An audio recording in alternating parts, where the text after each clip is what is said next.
Hi und herzlich willkommen auf dem Stoffmieze YouTube-Kanal. Ich zeige euch heute, wie ich diesen Kinderloop hier ganz ohne Schnittmuster genäht habe. Dieser ist innen gefüttert und ideal für die kälteren Tage. Für die kleineren Größen lassen sich somit auch super Stoffreste verwerten.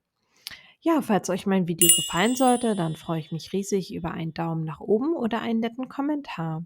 Wenn ihr mehr von mir sehen wollt, könnt ihr den Kanal gerne kostenlos abonnieren, dann das kleine Glöckchen aktivieren, um kein Video mehr zu verpassen.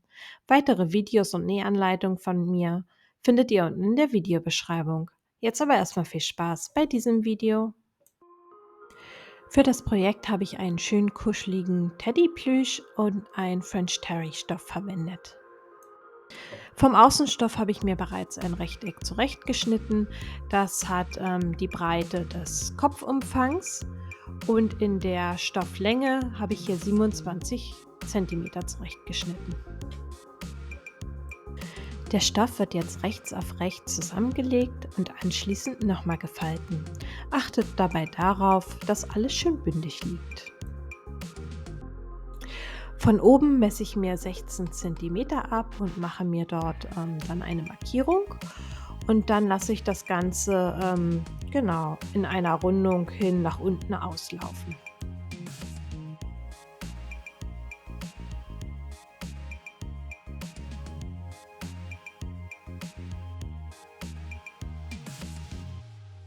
Wenn dann die Rundung passt, kann ausgeschnitten werden.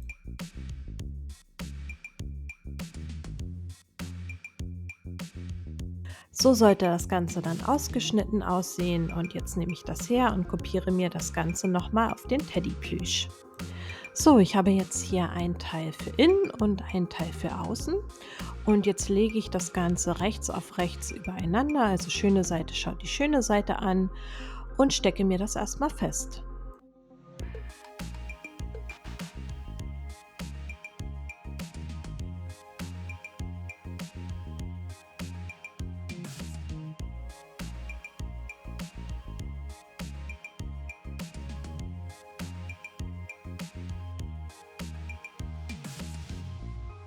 So, anschließend näht ihr hier an der langen Kante mit einem dehnbaren Stich, wie zum Beispiel den Zickzackstich, und dann hier, wo die Rundung anfängt, hier entlang, wo ich zeige.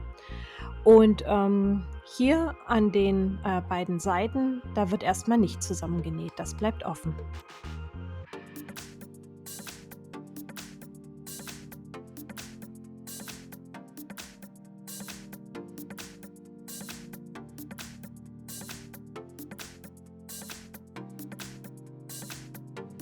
So, ich zeige euch hier jetzt nochmal, wo ich zusammengenäht habe, und zwar hier einmal die lange Seite und dann hier ab der Rundung bis dorthin.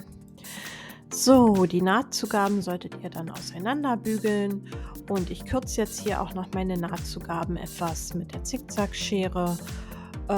Genau, außer an den Öffnungen, da lasse ich etwas mehr stehen.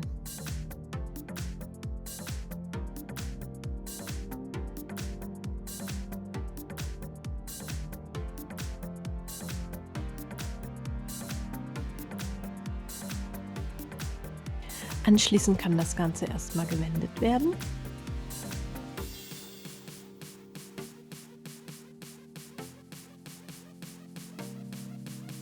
So, dann nehmen wir uns das Ganze und falten die Nahtzugaben nochmal auseinander und legen das Ganze ringsherum rechts auf rechts übereinander. Achtet dabei, dass hier schön Naht auf Naht ist.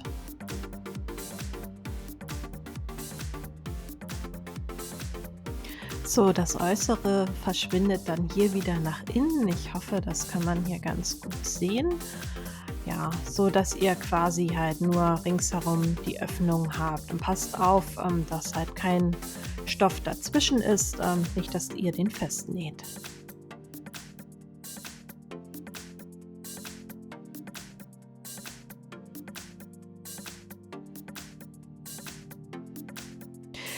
Wenn dann alles festgesteckt ist, dann nähen wir das Ganze ringsherum mit einem dehnbaren Stich zusammen, wie zum Beispiel den Zickzackstich. Und lasst bitte eine Wendeöffnung am Innenfutter, also am Teddyplüsch, von ca. 10 cm.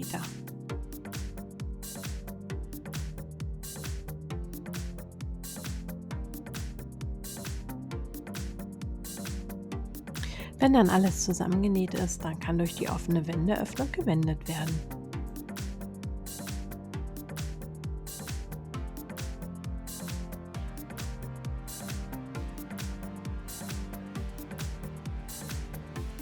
Ja, so sieht dann das Ganze gewendet aus. Jetzt muss ich noch die offene Wendeöffnung schließen. Hierzu klappe ich mir die Nahtzugabe nach innen und steppe das Ganze dann knappkantig mit einem Gradstich ab.